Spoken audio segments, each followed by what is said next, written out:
வணக்கம். இந்த விரிவான கலந்துரையாடலுக்கு உங்களை வரவேற்கிறோம். இன்னைக்கு நாம இந்தியாவின் தொழில்துறை பயணம் இருக்கே, அத பத்தி கொஞ்சம் ஆழமா பார்க்க போறோம். ரொம்ப நீண்ட பயணம் இது. நிறைய திருப்பங்கள் கொண்டது. அந்த காலத்துல உலகமே கொண்டாடின கைவினை பொருட்கள் அங்க இருந்து ஆரம்பிச்சு இன்னைக்கு இருக்கிற பெரிய பெரிய தொழிற்சாலைகள் வரைக்கும் எப்படி இந்த மாற்றம் நடந்தது? இது சும்மா ஒரு காலவரிசை மாதிரி இல்ல. ஏன் நடந்தது, என்னென்ன கொள்கைகள் காரணமா இருந்துச்சு, அதோட விளைவுகள் என்ன, இதையெல்லாம் தான் அலசி பார்க்க போறோம். இதுக்கு நமக்கு ஆதாரமா இருக்கிறது தமிழ்நாடு அரசோட 8ஆம் வகுப்பு சமூக அறிவியல் புத்தகம். அதுல இந்தியாவில் தொழிலகங்களின் வளர்ச்சின்னு ஒரு பாடம் இருக்கு. அது ஒரு நல்ல ஆரம்பம். ஆனா நாம என்ன செய்ய போறோம்னா, அந்த பாடத்துல இருக்கிற விஷயங்களை வச்சுக்கிட்டு அதோட ஆழத்தையும் முக்கியத்துவத்தையும் இன்னும் கொஞ்சம் விரிவாக புரிஞ்சுக்க போறோம். அந்த பாடத்தோட நோக்கங்கள் என்னென்னவோ அதே நம்ம வழிகாட்டியா வச்சுக்கலாம். ஏன் இவ்வளவு முக்கியம்? இந்த மாதிரி கேள்விகளுக்கெல்லாம் விடை தேடுறதுதான் நம்ம இன்னைய நோக்கம். சரி, ஆரம்பிக்கலாமா? முதல்ல இந்தியானாலே ஒரு காலத்துல கைவினை பொருட்கள் தான். இது ஏதோ நாமே சொல்லிக்கிறது இல்ல, உலக அளவுல இதுக்கு அங்கீகாரம் இருந்துச்சு. குறிப்பா ஐரோப்பிய நாடுகள்ல இந்திய பொருட்களுக்கு பெரிய மதிப்பு. வங்காளத்தோட மஸ்லின் துணி கேள்விப்பட்டிருப்பீங்க இல்லையா?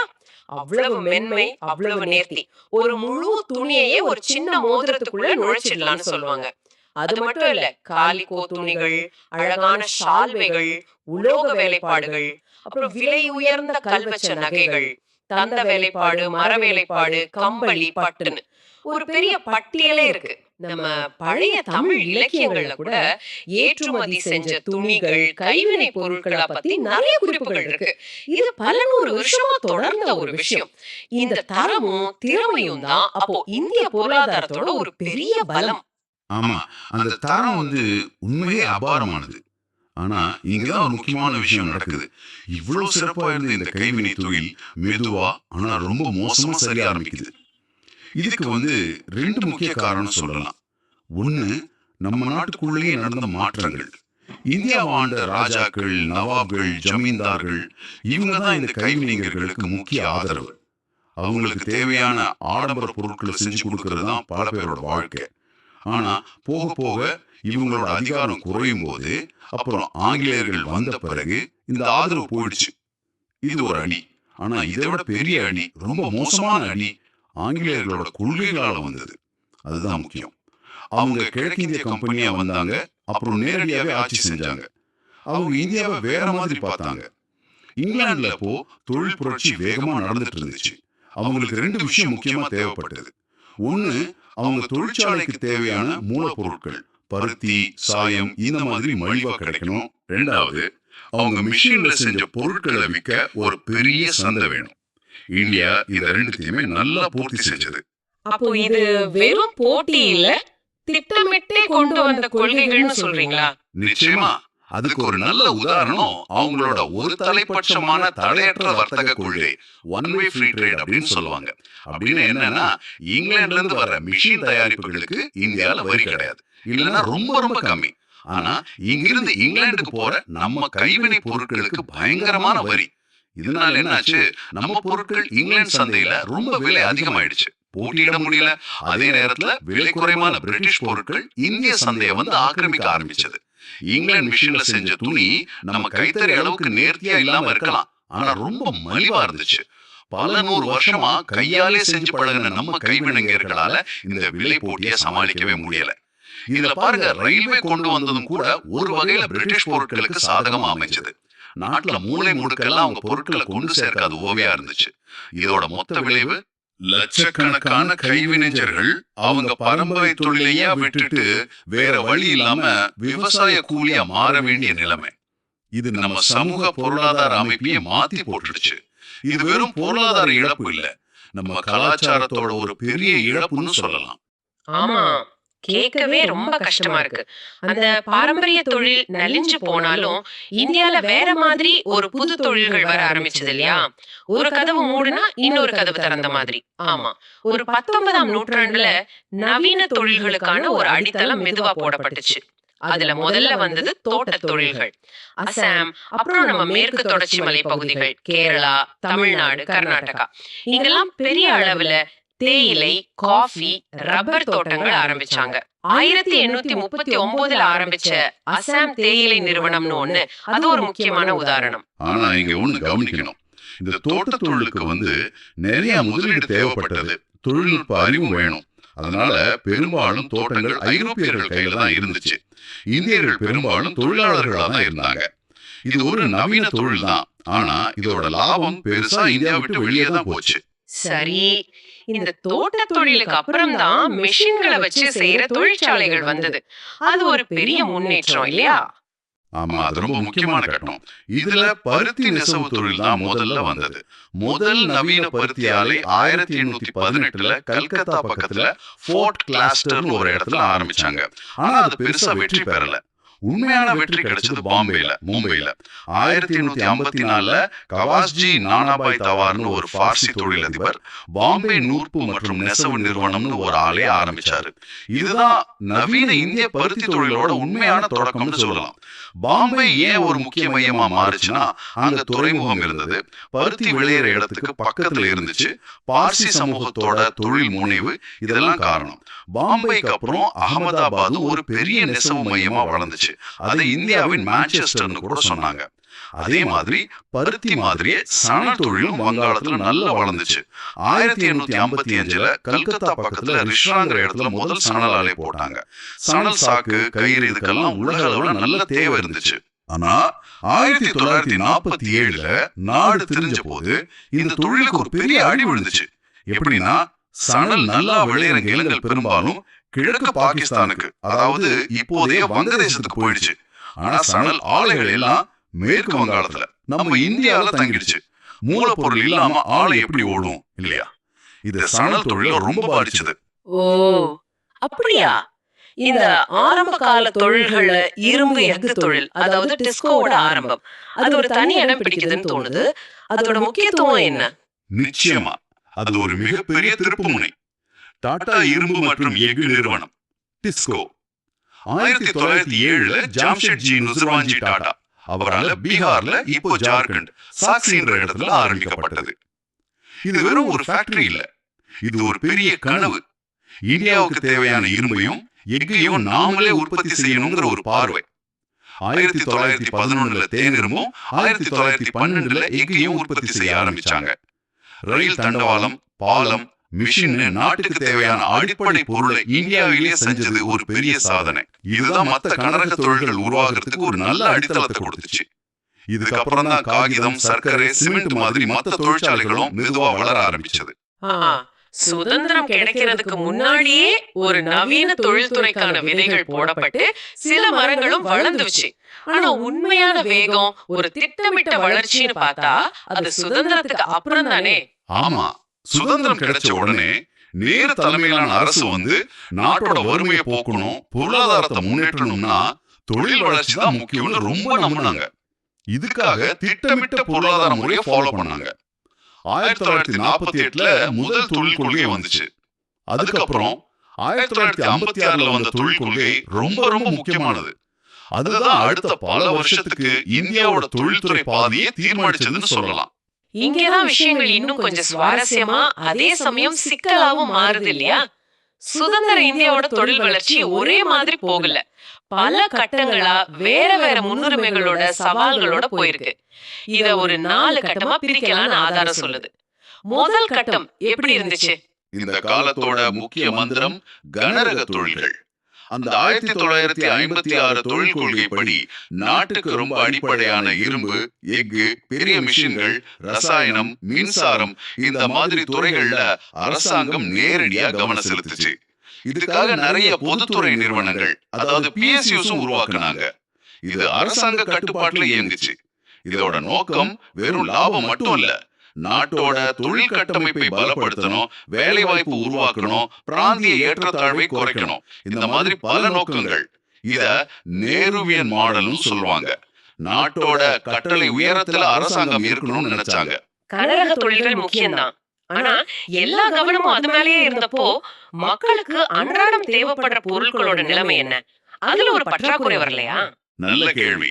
இது அந்த காலத்தோட ஒரு முக்கியமான விமர்சனம் கூட. கனரக தொழிலுக்கு அதிக முக்கியத்துவம் கொடுத்ததால சைக்கிள், ரேடியோ, சோப்பு மாதிரி ரோஸ் தேவை பொருட்களுக்கு தட்டுப்பாடு, தரம் குறைவா இருந்தது, விலையும் கொஞ்சம் அதிகமா இருந்துச்சு. சில சமயம் பொருள் வாங்க ரொம்ப நாள் காத்திருக்க வேண்டியிருந்தது. இது ஒரு திட்டமிட்ட அணுகுமுறை தான். முதல்ல அடித்தளத்தை பலமாக்குவோம், அப்புறம் மத்தத பார்க்கலான்னு. சரி, அப்ப இரண்டாவது கட்டத்துல 1965ல இருந்து 1980 என்ன மாற்றம் வந்துச்சு? இரண்டாவது கட்டத்துல சில முக்கியமான விஷயங்கள் நடந்துச்சு. 1966ல நம்ம ரூபாய் மதிப்பு குறைக்கப்பட்டது, டிவாலுவேஷன். இதோட நோக்கம் ஏற்றுமதி அதிகமாக்கி இறக்குமதியை குறைக்கிறது. இது சுயசார்பு, செல்ஃப் ரிலையன்ஸ் அப்படிங்கிற கொள்கைக்கு இன்னும் வலு சேர்த்துச்சு.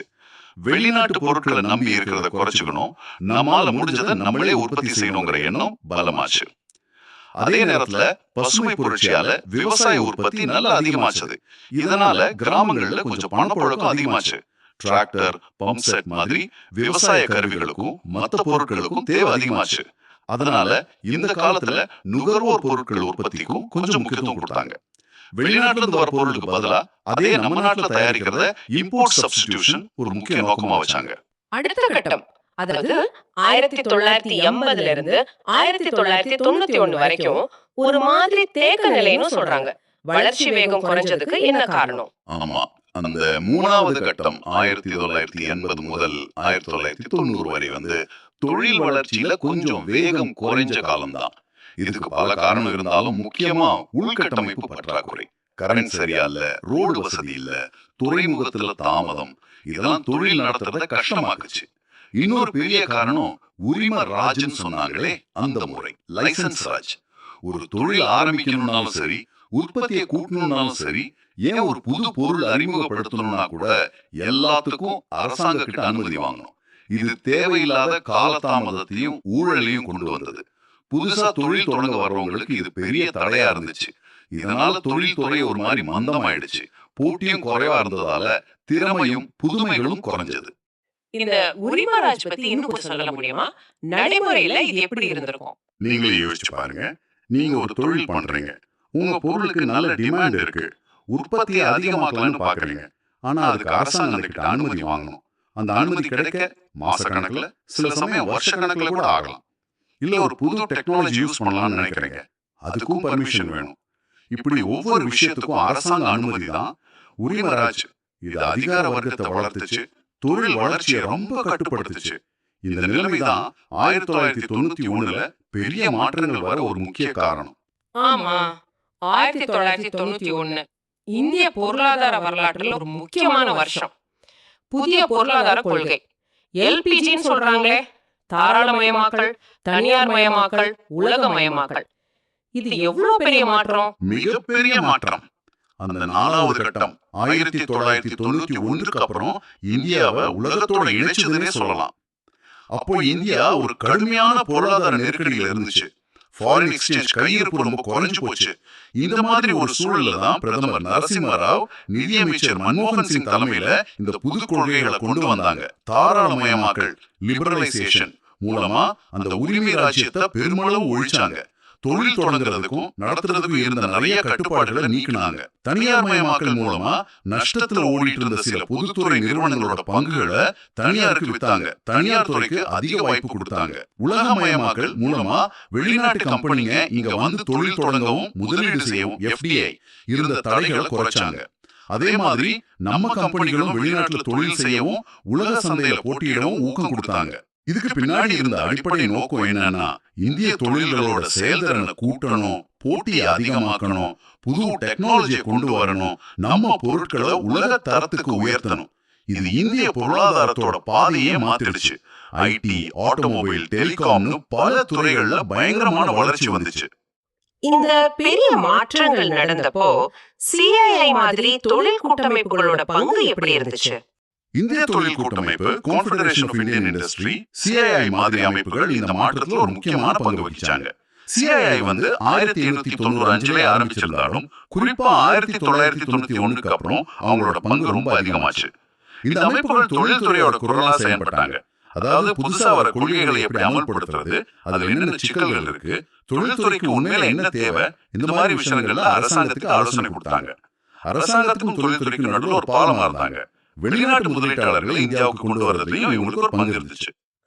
ஆஹா, இதெல்லாம் ஒன்னா சேர்த்து பார்த்தா என்ன தெரியுதுன்னா, இந்தியாவின் தொழில்துறை பயணம்ங்கிறது ஒரு காலத்துல உலகமே கொண்டாடின கைவினை பொருட்கள்ல ஆரம்பிச்சு, அப்புறம் காலனி ஆதிக்கத்தால நசுக்கப்பட்டு, சுதந்திரத்துக்கு அப்புறம் அரசாங்கத்தோட வழிகாட்டுதல்ல கனரக தொழில்கள் மூலமா கட்டமைக்கப்பட்டு, அப்புறம் சுயசார்பை நோக்கி போய் இடையில சில தடங்கல்களை சந்திச்சு, கடைசியா 1991ல உலகத்தோட கைகோர்த்து ஒரு போட்டி நிறைந்த சந்தை பொருளாதாரத்தை நோக்கி வந்திருக்கு. இது ஒரு நீண்ட சிக்கலான நிறைய படிப்பினைகள் உள்ள பயணம் இல்லையா? ரொம்ப சரியா சொன்னீங்க. ஒவ்வொரு கட்டத்திலையும் கொள்கைகள் மாறுச்சு, முன்னுரிமைகள் மாறுச்சு, அதோட விளைவுகளும் மாறுச்சு. அந்த உலகத்தரம் வாய்ந்த கைவினை திறன், காலனி ஆதிக்கத்தோட சுரண்டல், சுதந்திர இந்தியாவோட கனவுகள், திட்டமிட்ட பொருளாதாரத்தோட நிறைகுறைகள், அப்புறம் தாராளமயமாக்கலோட வாய்ப்புகளும் சவால்களும், இந்த பயணத்துல பல பரிமாணங்கள் இருக்கு. 1956 கொள்கை ஒரு வலுவான அடித்தளத்தை போட முயற்சி செஞ்சதுன்னா, 1991 கொள்கை அந்த அடித்தளத்து மேல வேகமா கட்டடம் கட்ட முயற்சி செஞ்சது. இந்த பரிணாம வளர்ச்சியை புரிஞ்சுக்கிறது தான் முக்கியம். சரி, இதெல்லாம் நீங்க ஏன் தெரிஞ்சுக்கணும்?